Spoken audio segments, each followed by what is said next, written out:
ओम शांति। जब हमें अपने जीवन में कोई महत्वपूर्ण सेवा करनी है तो असंस्कारी और अभिमानी लोगों से हमें बचना चाहिए।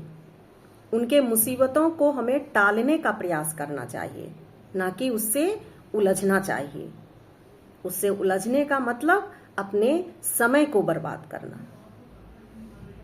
उसके लिए हमें बल बुद्धि का सामंजस्य करने आना चाहिए, और यह कार्य हमें हनुमान जी के द्वारा सीखने को मिलता है। जब सीता जी का अपहरण कर रावण लेके चले गए थे, तब हनुमान जी उनको खोजने के लिए समुद्र के ऊपर से जा रहे थे। तभी सुरसा नाम की राक्षसी उनकी परीक्षा लेने के लिए उनके सामने प्रकट हो गई और उनसे कही कि मुझे बहुत जोरों की भूख लगी है, मैं तुम्हें खाऊंगी और अपनी क्षुधा को शांत करूंगी। हनुमान जी अपनी बात को बोले कि अभी नहीं, मैं माँ सीता को खोजने जा रहा हूँ, वापस तुम्हारे पास ही आऊंगा।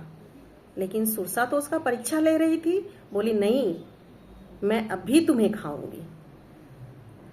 सुरसा अपने कद को बड़ा कर ली, वो विशाल रूप धारण कर ली।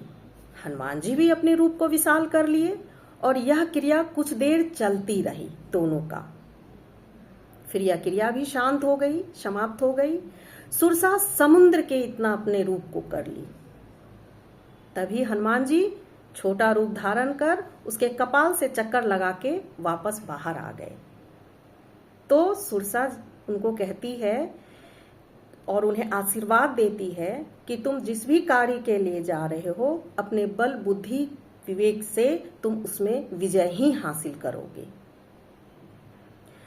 तो हमें इस कहानी से सबक मिलता है कि हमें भी अपने जीवन में इस प्रतिस्पर्धा की दौर में ईर्ष्या, द्वेष, घृणा में उलझने की बजाय अगर हम अपने जीवन में विनम्रता, सहनशीलता रखेंगे और विनम्र भाव से किसी भी कार्य को करेंगे तो हमें इन सब में उलझने की जरूरत नहीं पड़ेगी और हमें विजय प्राप्त होगी और सफलता भी प्राप्त होगी। तो हमें हनुमान जी के समान अपने बल बुद्धि का सामंजस्य बैठाना आना चाहिए।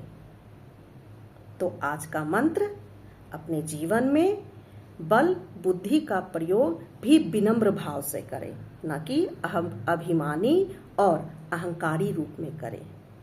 अगर आप बल और बुद्धि से बलशाली हैं तो उन्हें भी विनम्रता रूप में स्वीकार करें और उसका प्रयोग करें, तो सफलता अवश्य ही प्राप्त होगी। ओम शांति।